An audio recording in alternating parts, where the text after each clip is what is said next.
There is no content that you can be an expert in and build a tribe around if you're not willing to have people who openly disagree with that or don't like that. And I think this is the other thing that's really difficult for someone is when you really hone in on that content, you're immediately going to have people who hate that content. And having done this for 6 years, I post on LinkedIn almost every day, and I've had some really, truly mean comments.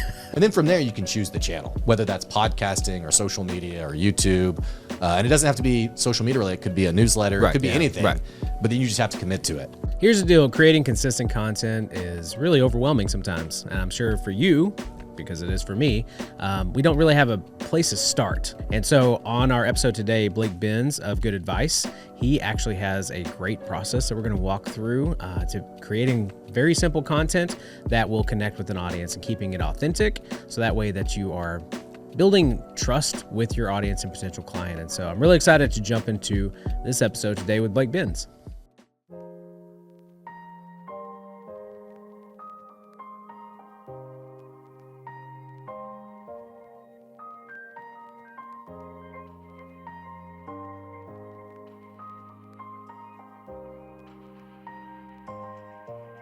Hey y'all, welcome to the Stupid Simple Marketing Podcast. I'm Brad Alexander here with Bryan Fittin, here with another episode, and we have a friend today named Blake Benz that's jumping on with us. Welcome guys, Blake, Bryan, whoever you are. Bryan, why don't you tell us about who we got going with us today? Yeah, I'm super excited to have Blake in the house, in the studio.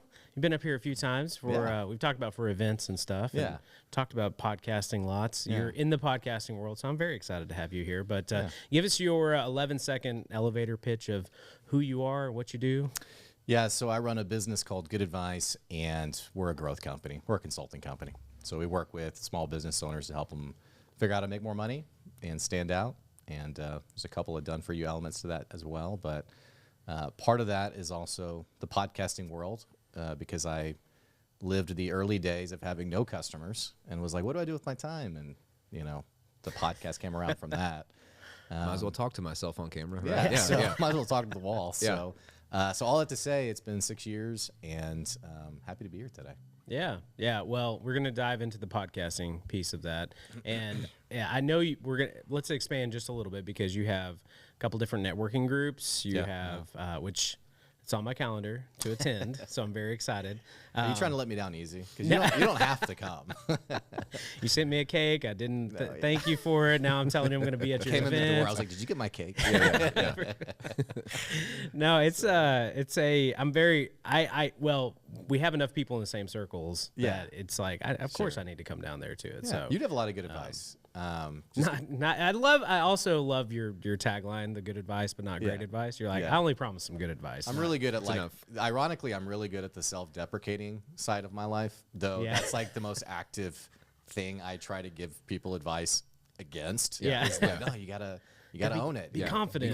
Because we do a lot of like sales conversations and like a lot of sales is just, I'm not really big into like the psychology of sales, but like one thing I am really big on is the person you're selling to knows if you really believe in this or not. Right. And so it's like, okay, maybe give yourself one self-deprecating joke, but then you gotta have a banger that's like your go-to, but then you can't keep coming back to it, which is hard for me. I'm really good at giving advice on what I don't always walk out. So there you go. That was good. That was free. That was stupid simple. Look at that. Just keep sales advice. And so so Blake, I mean, we've told you this a little bit, but just to kind of reframe it. So the folks that this whole podcast is for is, it's not people who are running like major media companies. They're not enterprise level businesses. This is somebody that's in that kind of under 10 million, maybe even 500, as low as 500,000 a year, just that kind of stretch in between where they're trying to improve sales, they're trying to improve marketing, and but what we're trying to help provide is just ideas of stuff that just works at that level. Things that you do, if you're Nike or Apple, you don't need to be trying to mimic what they're doing because they're just on a whole different level. You need stuff that's going to work like tomorrow or next month or over the course of time that's actual repeatable things you can do that are going to work. And so when we were talking about people to have on as some of our first guests, I mean, you came to mind because we know you're here in the local Northwest Arkansas area. We see the things that you're doing to build your own business and then helping other people with theirs. And so you're just an obvious check mark to invite to come on. And so today, I think what we want to talk about most is really on the content side of things. And so obviously this is a podcast. You just mentioned that you do the podcast.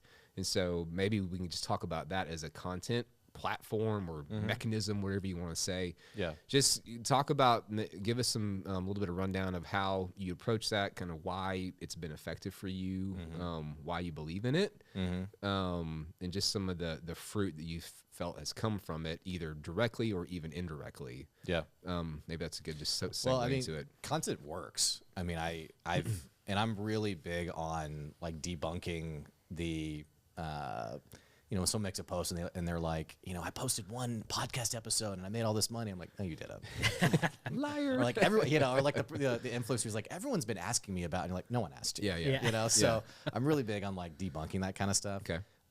Having said that, I've definitely been the person who I'll post an episode and get a phone call like that an hour later on, hey, we need to do some business together. So content does work. Yeah. I think the issue with content is there's so much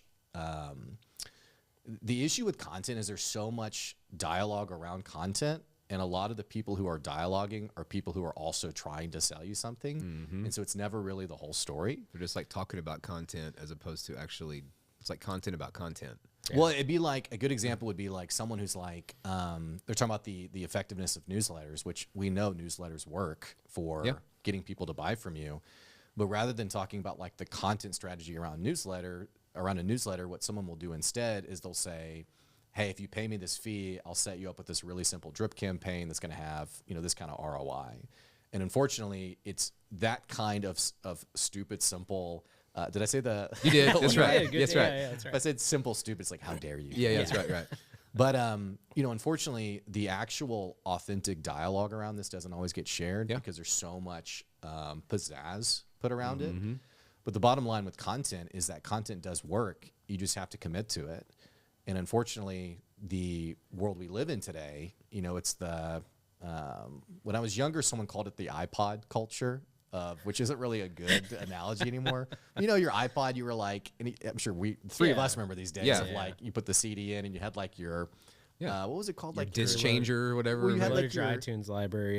Well, and you had like in your car, you had like the CD holder, which was sacred. Right. I mean, if you lost it, Oh yeah, the thing that you slide all your CDs in. Yeah, the disc. I got you. And if you like, sounds so old right now. This is so Isn't it funny? bad. I mean, this is so normal. No, it's your great. identity. I'm gonna speak you, so I don't feel bad myself. No, definitely I'm involved in this 100%. Well, you'd open it, you'd show it to a buddy and be like, check out, hey, check out the discs that are in there. Right. Like, dude, no way. Well, and you categorize it. Yeah, too. right. You had the first and the second. You knew by the time they got to the third, you wanted to keep and I had going, this is like making me sound so obnoxious, but I'd be like, hey man, don't touch that CD. Like that's a new one. This one's more weathered. You can, take it out, whatever.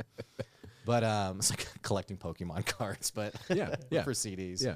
But point being, back in the day when the iPhone and the iPod first came out, there was this incredible feeling of like, holy cow, I can just go to the song, right? I can just bam, get it instantly. And in the same way, I think I don't know what the analogy is today, but it's that same concept. It's the dopamine hit of, I can just do it. And even like people that you do business with from like the marketing side of things. And I feel bad for people, like we think about that band of people who their company's in like the 5 to 10 million, but they're like the solo, that they are the marketing department. I feel bad for that person because often you have someone in charge of them who doesn't fully understand marketing. Sure. But they're reinforcing these bad habits of, hey, you posted today, how many impressions did it? And they know enough of the lingo. Right. Enough to be dangerous and to have some expectations. And that's what we talk about. There's a lot of pressure for results with limited resources and budget that we're sitting in, and you're like, I don't know what to do with this. So you're trying to find quick wins. Yeah, absolutely. And so, but committing to content, when you say commit to it, I mean, what do you mean by that? Is it like, well, it's a long-term strategy. Okay. What do you mean by long-term? I would say at least a year. Okay. I mean, and I love the especially podcasting world. Yeah. And I love that you asked that too, because when we think long-term, or the new business owner, they're like, okay, I can do this for a couple weeks. Right. Yeah. And you're like, come on. I'm gonna commit for 17 days. Yeah, come on, dude. Like, You think about it, am I going to be around in a year? Yeah. You know what I mean? Like Yeah. I think there's some sense of urgency, but well, and then without getting like too in the weeds, like when you are a younger business owner, young in terms of your business is newer, not in terms of age, there is this whole other factor of cash flow, and like I do need those short-term wins. Yep. And a lot of times, this is especially true in marketing, the most obvious form of marketing is usually social media because we're on it all the time. Yeah. So we go to it a lot. And so you ask a new business owner, like, yeah, what are you doing for your marketing? They're like, oh yeah, I guess I'm going to post. I'm going to post on Instagram. That's what you do. That's what marketing is. Yeah. Right. Without any like real thought around, okay, but what's your short-term play? Yeah. You know, marketing is so much now. And here's the other thing that's really difficult. And again, speaking to like that nuance of people trying to sell you something, you'll have someone who they do get started on social media or they do launch a podcast and they experience meteoric growth. And you're like, well, wow, they did it. And it's like, okay, well, that person's name's Mark Cuban, and people know who that is. Right. And, you know, it's a little bit of a different. We don't do a great job of like, you know, of seeing the context for why somebody that maybe you think is in a horizontal plane as you. Well, they started it 2 years ago. How come they're whatever? Yeah, and it just, I mean, like I have a business that I run. Bryan has a business he runs. My wife has a business that she runs. And different forms of content marketing are all a part of that. And and then the businesses that I help, similar, like we're putting out things, whether it's video or not much video, but more like content, email stuff, whatever else. And there is this kind of always these waves of comparison, and it really is context. But but what kills it all the time is like, well, we just need to stop. It's not worth our time. It's like consistency will play out over time. It always does. And you have to make it worth your time in the sense of, here's the other thing that's like a real common trap. And this is for like businesses of all size. Someone they're like, okay, I'm gonna do video. I'm gonna get on video, which everyone's talking about video. And they should, because video oh, I agree. Converts so well. Go Rogue Studios would agree. Speaking of somebody trying to sell you right. No. So, sponsored by Go Rogue Studios, right? Or those Go Rogue guys are pretty good at Anyway, what was I just saying? Sorry. You have a video. Somebody decides to get on video. Yeah. So what happens is, and this is again anybody of any size. Well, what typically happens is, and I see this on LinkedIn, where the person posts a screenshot of their phone reel, where you can see, you know, you go to the gallery and you can see, and it's like it's them. It's basically all the takes they did. Okay. So they're showing it as like an example of like, you know, video takes a lot of work. And I see that kind of stuff, and I don't feel like bad for the person or judge them. I just think like that's not a great strategy long term, because if they're gonna have an ROI to it, then it has to be repeatable and scalable. You have to be able to have the means to do this consistently. And if you're spending 2, 3, 4 hours on one post, and this is also true for podcasting. The most common conversation I get into people with podcasting is, they're like, yeah, I'm gonna do a podcast. And I'm like, okay, well, like, how many episodes do you think you can do? And they're like, we're gonna do 5 and see where it goes. And I'm like, it's not gonna work. So at that point, you shouldn't even. It's just a test run. You're just, hey, create a limited series and do some type of content, but don't expect it to be this. And we got 500 new followers, and we're gaining all this traction and subscribers, because it doesn't work. Well, and I think also too, another thing that's interesting about content is we have a really difficult time understanding your tribe and like your niche versus like the mass culture. Okay. So a good example of this, I was talking to a guy who, this was just this last week, he runs a podcast for gym owners. And he was like, yeah, I feel like my YouTube's really struggling. And so I was looking at his YouTube channel and I was like, this looks pretty good for how niche. I was like, well, are you selling to gym owners? Or are you trying to be like the be all? Like, cause I think Alex Hormozy was like a former gym. Yeah. So are you trying to be like the next Alex Hormozy? And he was like, no, like I'm trying to like really fit into my niche. Right. And I was like, well, why would you expect 1 million downloads or 1 million listens or views? Like, getting 1,000, 2,000, like that is your niche. That's your tribe. Right. But it's kind of countercultural to how we got to go viral. We got to get, Yeah. I got to have so many, And you're thinking, are we going to be Mr. Beast? Yeah, Right. Or I'm trying to get, Well, and speaking 1,000 gym owners, right? Speaking of expectations, you know what's really funny? And I'm sure you've gotten this conversation too as a video guy, is the person who sits down with you and they're like, okay, yeah, so we're going to make this thing viral, right?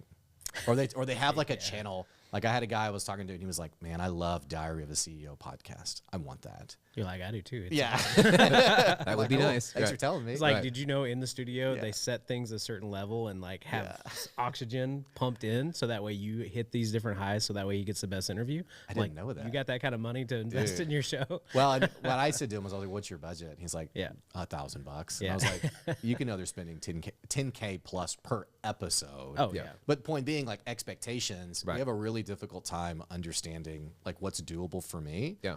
And going back to the original point, if you're gonna do it long term, it has to make sense financially, which means you can't be spending tons of money on it. and you can't be spending tons of time on it. And this is a little bit where I get into trouble a little bit. I'm curious what y'all think about this, but Sure. I'm actually kind of actively trying to perfect content in the sense of like deproduce it, or well, in some ways, yeah. I mean, I want it to be high quality. Yeah. Like, I think you can make something high quality without it making it sterile, if that makes sense. Because a lot of corporate accounts, it's very sterile. It doesn't have any personality to it because it's gone through so many people. Yeah.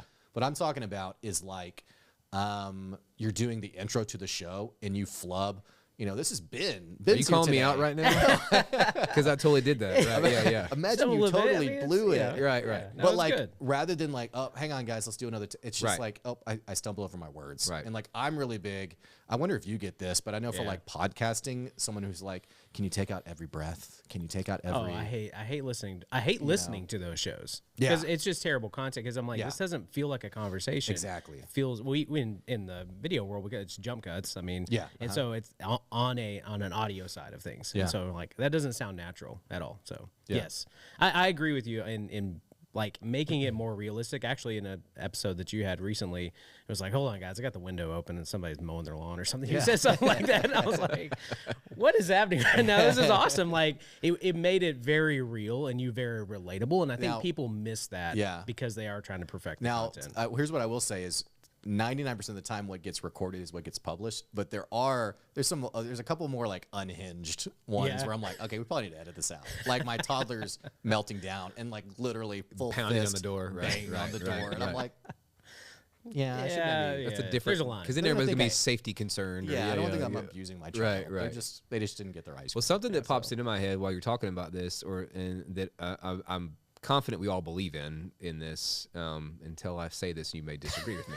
I'm just shaking. I get serious. You're like, how dare you are so wrong, Brad.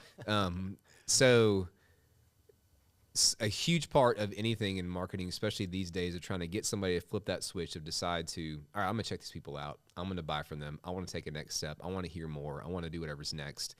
Is just this idea of cultivating trust. Yeah. Okay. And we have gone through so many phases, like you said, from the iPod, I want instant access, to then for whatever reasons, we can get all kinds of meta on this, but like we are all just naturally skeptical of anything first now. What we see that looks, this is from a company, and we're kind of like internally crossing our arms being like, all right, let's see what these guys have to say before I'm going to be like believing them. And so sometimes the polished things work, sometimes it doesn't. But even what you're talking about, consistency, a little less sterile, and those things over time end up being like, we all buy from people we know, like, and trust, right? And just it's a mechanism to get there. That if you show up in the same place, in the same way, in a similar manner, with fresh things to talk about that are matter to the person listening, in a medium that they like, then it's like, okay, you know what? Now I'm going to call Blake. Yeah. Because I've been listening to him. I've seen him. And some people, that may take 30 minutes. Other people, it may take 30 months, right? But if you're consistent in that way, and it's a way that you, as a marketing person, whether you're the founder and the marketing person, or you're the whatever director in the company, it's a way that you feel confident doing it, and the return is easy on your time. Like, it still takes some work, but it's not like a chore. Whatever it is, you find a rhythm in it, and you're like, okay, cool, I can show up in this way on a consistent basis. And then, over time, that's just building trust and kind of and developing that connection virtually, where it's just hard to do. Well, and I think as a culture, we're really good at talking about the things that we want to accomplish without really understanding what it means. So like, I think about, I got caught on a sales call where someone was selling me, and I was like, oh, great. Whoops. And this guy was like, yeah, we work, it's kind of like on LinkedIn. I don't know if you guys ever get this, when someone's like, they send the connection request and they're like, just looking to connect. And then like their tagline is like, we work with consultants. Yeah. You're like, I don't know what's going to, I am your target audience. I can tell. Right. It's like, how convenient. Right. So this guy gets him on a call, and he goes straight into the pitch. It was a disaster, which we've all had those calls ourselves. Oh, yeah. So he goes straight into the pitch, and I'm like, I don't think I'm interested. Thanks, man. Timing wasn't right. And I think this is a hard thing for us to understand, is that timing is such a big piece of the conversation. The second thing that he did was really interesting. Was he goes, yeah, well, we take consultants to, I think it was like 9 figures or 8 figures. I remember this. You told me this story. And I was like, isn't that like $1 billion? And he was like, yeah. And I was like, why are you cold calling? Like the commission alone would be Like, you just put that in the bank and you're yeah. living. I was like, this is insane. And he was like, six figures, seven figures. And I was like, I originally had said 10 figures. Now that I remember it, because I was like, yeah, that's $1 billion. And he was like, You're calling me right now? yeah. I was like, I'm some random Joe Schmo. Like, Right. What are you doing, man? Well, so he goes, I meant 7 figures. And I go, okay, well, you're obviously making a lot of money, because he was like talking about all the people that he had, I think he like threw Grant Cardone in there. Like these hot names are like, really? You're the guy. Okay. Yeah, it was us. Finally, So, good to meet you. Yeah. So I was like, so why are you, what are you trying to do? And he's like, man, I'm just trying to give value. And I was like, okay, someone taught you in a sales conversation to like lead with value, and now you're just repeating. You're literally saying that. Yeah. And I've noticed that is true a lot in content form, where they say like, yeah, I'm trying to build trust. I'm building trust with you, without really understanding what that process means. Right. Or they misunderstand. It's like, it's the worst kind of customer. It's the person who calls and says like, hey, I want to build this tribe and I want to do it in 2 weeks. And it's an illogical, it's at odds with itself. It doesn't work that way. And so, but they've like been to a seminar, or they've watched a YouTube video on great marketing or whatever it is, but they don't actually understand the process. And that's exactly what you're talking about, building that trust, reducing risk, and someone feeling good about purchasing with you. Yeah. So what would be the, like, for our listener out there, right? They're wanting to do something stupid simple, maybe getting into the podcasting game or getting into consistent content. What would be that first step that you would tell them? I would think about what your content, I think about what is the content, and then I would think about the channel after that. My early days, and I cringe, I go back, it's like inspirational quotes. Yeah. I was like, what do I do? Yeah. And it's like a man opening like a snowy cabin door, and it's like, persevere. I don't know what it is. Yeah. But like these Cat like posters, right? Yeah, exactly. Hang in there. Yeah. That's exactly right. Yeah.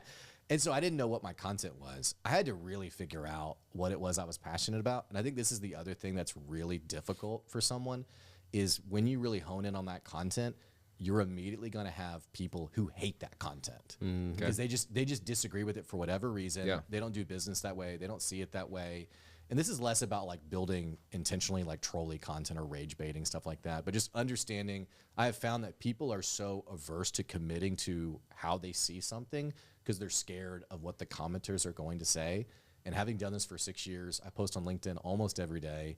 And I've had some really, truly mean comments where it's like, it's like, why do you exist? And I'm like, I don't know why I exist, but you have to understand, like, there is no content that you can be an expert in and build a tribe around if you're not willing to have people who openly disagree with that or don't like that or what have you. Yeah. And then from there, you can choose the channel, whether that's podcasting or social media or YouTube. And it doesn't have to be social media related. It could be a newsletter. It could be anything. Right. But then you just have to commit to it. And I always tell people, commit for a year. Yeah. See where you are in a year. Yep. Absolutely. That was good. That was good. Yeah. I love it. Thanks, man. Right. Yeah. That was stupid simple. I'm glad you didn't say like we disagree entirely. Well, Yeah.